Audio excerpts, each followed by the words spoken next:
My husband changed me. Once I was someone who shied away from social interactions. With him, I thought I could finally be happy. But after we got married, everything changed. The yelling began and the shoving, and eventually he kicked me while I was sick in bed. This is not the man I married. Love has turned into fear. I want to leave, but I'm too scared. Still, I know that if anything is going to change, it has to start with me. I need to speak up. Let's break up. My name is Scarlett. I'm 29 years old, and I've been married to Daniel for 2 years. I'm a housewife. I lost my parents when I was young, and my grandmother, who raised me, passed away when I was in high school. Since then, I've been afraid of getting close to anyone, because it hurts too much when they leave. I never had a boyfriend or close friends. I was always alone. But Daniel was different. He saw something in me that no one else did. I was annoyed by his persistence at first, but eventually I gave in, and he became the most important person in my life. That's how we ended up getting married 2 years ago. But now I'm starting to question if it was the right decision. Daniel changed after we got married. Within a few months, he started coming home less and less, often without telling me when he'd be back. He began criticizing me for the way I managed the house. Why isn't dinner ready? He'd ask coldly. When I explained that I thought he'd be late, he would sigh and give me a withering look. You're staying home on my dime and can't even manage the housework? What kind of wife are you? Then he'd grab his change of clothes and leave without another word. I started making dinner every night, even on the days he didn't come home. But sometimes he wouldn't return for a whole week. I couldn't stop wondering if he was tired of me or if he saw something in me he didn't like after we got married. I didn't want our sweet memories to be lies. I was terrified of being abandoned and alone again. My mind was a mess, and after 6 months of living like this, I decided that something had to change. I didn't want to be a burden on Daniel, and honestly, we were hardly even a married couple anymore. When Daniel finally came home, I asked him if he was considering a divorce. To my surprise, he looked shocked. That's not it, Scarlett. I've just been busy with work. I'm sorry for being cold lately. Please don't talk like that, he said, panic in his voice, and hugged me for the first time in months. I felt guilty for not considering how hard he was working. But if he didn't communicate, how could I understand his struggles? I asked him to keep me in the loop moving forward, to talk to me when something was bothering him. Of course, I promise, he said. Seeing Daniel smile brought me relief for the first time in a while. For a moment, our troubles seemed like a bad dream, and life returned to normal. Even though there were still days when Daniel didn't come home, he kept me updated, and just that alone started to make me happy again. However, a year after we got married, on our wedding anniversary, Daniel stood me up. He never showed up at the restaurant we had reserved. I was heartbroken, especially since it was our anniversary. I never thought he'd cancel. Of course, it was because of work. I tried to be understanding, but it still hurt. I wish he would have told me sooner.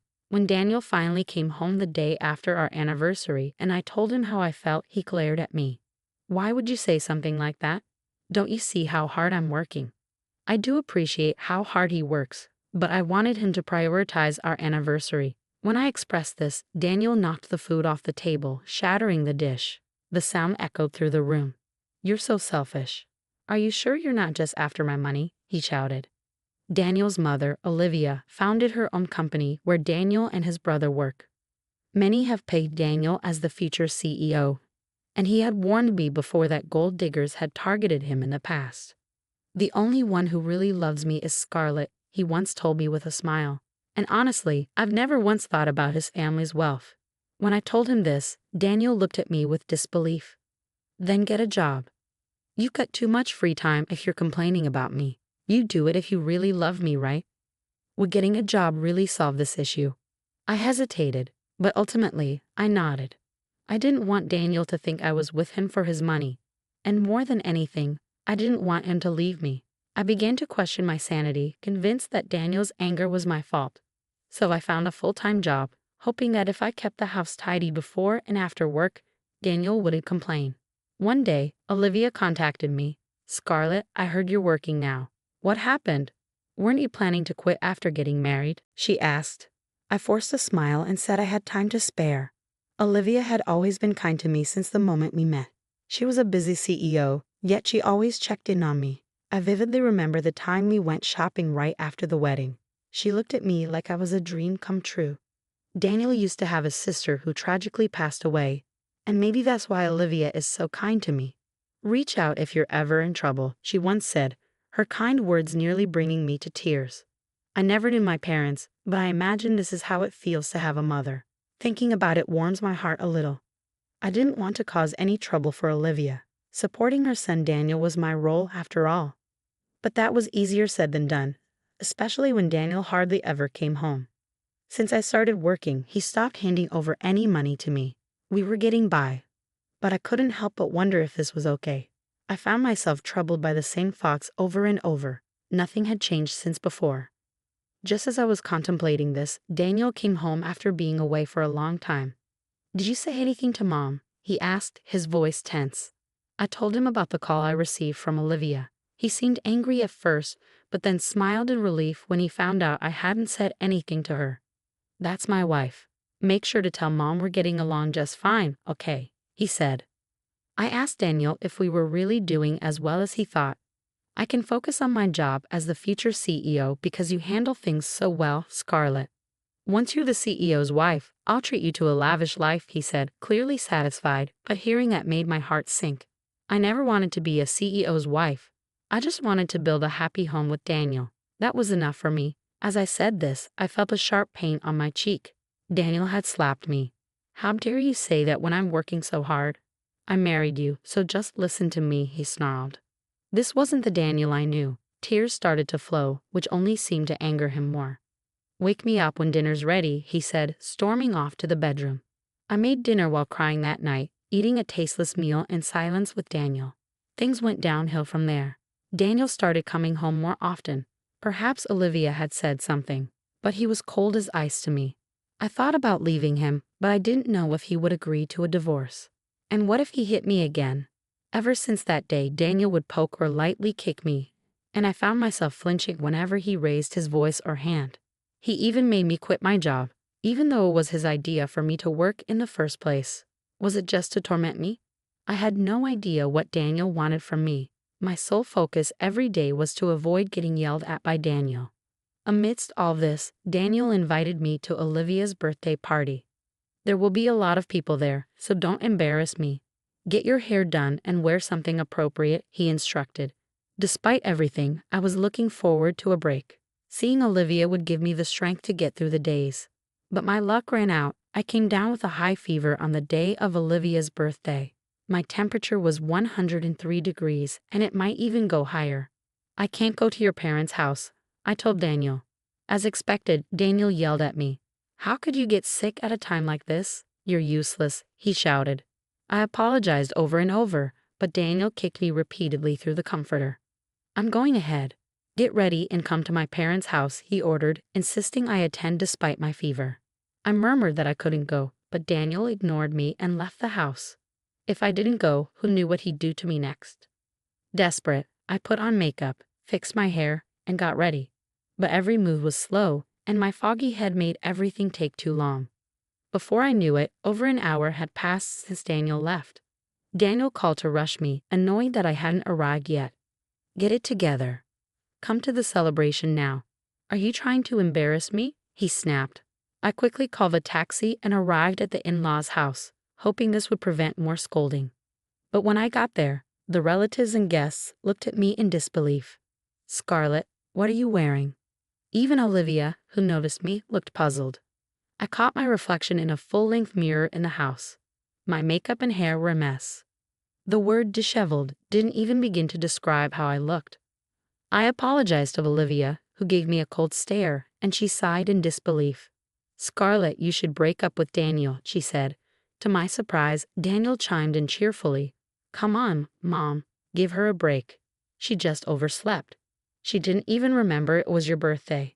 I bowed my head at his unhelpful comment, and then a loud slap resonated through the room. I looked up to see that Olivia had slapped Daniel. "Why?" Daniel asked, his face a mix of disbelief and anger. "Daniel, did you force Scarlett to come even though she's clearly unwell? Is that how a person should act?" Olivia demanded, her voice firm and disappointed. Daniel tried to argue back. Daniel was slapped on the other cheek before he could speak. Olivia, her face set with determination, said, "I have evidence that you're having an affair. Shall we talk about it? She took Daniel into the study, and I was led to the guest room by my brother-in-law, Andrew, to rest. Exhaustion and medication soon sent me into a deep sleep.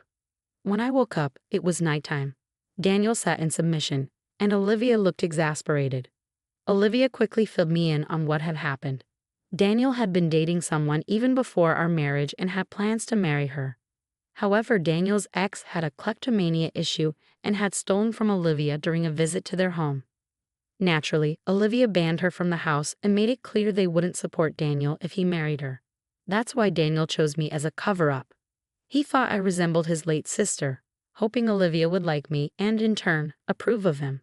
Olivia didn't elaborate further, but I suspected that Daniel also saw my docile nature as an opportunity to manipulate me. Daniel planned to break up with you after he became CEO. I've only met Scarlett a few times a year, but she seemed less lively each time. That's why I investigated, Olivia said, her voice tinged with sorrow. I'm really sorry about Daniel. Suddenly, everything made sense. Daniel had never loved me from the start. Surprisingly, I felt more relieved than sad because I had already been contemplating leaving. Love had turned into fear after all the shouting and abuse. Olivia, I'm leaving him, I said firmly. Olivia nodded. Daniel, you'd better pay the alimony properly in court. Sign these divorce papers and this pledge. She demanded $50,000 in alimony and that I quit my job. Daniel was in disbelief as I tried to process the possibility of losing my job. Turning to me for help, he pleaded through tears, I really loved you, Scarlett. I was just meeting my ex because she's relentless. I didn't know what she'd do if I didn't. Trust me. But his tears weren't for me. I still have the bruise from that morning. I could easily get a medical report and file charges, I warned him. Sign the papers if you don't want to be sued. Olivia, unaware of the physical abuse, burst into tears and began hitting Daniel. You're a terrible person. Don't ever come back home. We're done, she yelled. Andrew stepped in, and Daniel, sobbing, signed the papers. If he regretted it so much, he shouldn't have done it in the first place, I thought. I wondered if I also had a part in this for putting up with it for so long. Watching Daniel cry, I vowed never to neglect my own feelings again. After the divorce, I focused on moving and job hunting. It was a hectic time, but Andrew helped me find a new place, and Olivia even referred me to a job. I was being pampered, really. I managed to find a job in my previous field and recently received a job offer based on merit after a proper interview, not connections. Ever since, Olivia has been a bit overprotective, which worries me a little. But starting a new job while adjusting to a new lifestyle is bound to be challenging. Still, I feel more satisfied and secure than anxious. About a year after the divorce, I ran into Daniel loitering near my workplace. He looked awful, his clothes were dirty, and he lacked the energy he once had. Long story short, he had been dumped by his girlfriend and wanted to get back together with me. I couldn't help but laugh. I then showed him my right hand, where a new ring sparkled. I've been dating your brother recently. I'm not sure about marriage yet, but I do know he's a much better person than you. Plus, he's next in line to be CEO. Daniel had always arrogantly assumed he would take over the family business, but Olivia never considered him a suitable successor. Being married to him was a struggle, but there's one thing I'm grateful for. He introduced me to a family where I'm truly cherished now. With a smile, I conveyed this to Daniel. He collapsed on the spot, falling to his knees and sobbing. That was the moment I felt truly glad to have left him. While I still can't contemplate marriage due to my history with Daniel, I've decided to trust those who supported me during my toughest times. From now on, I'll live being true to my feelings.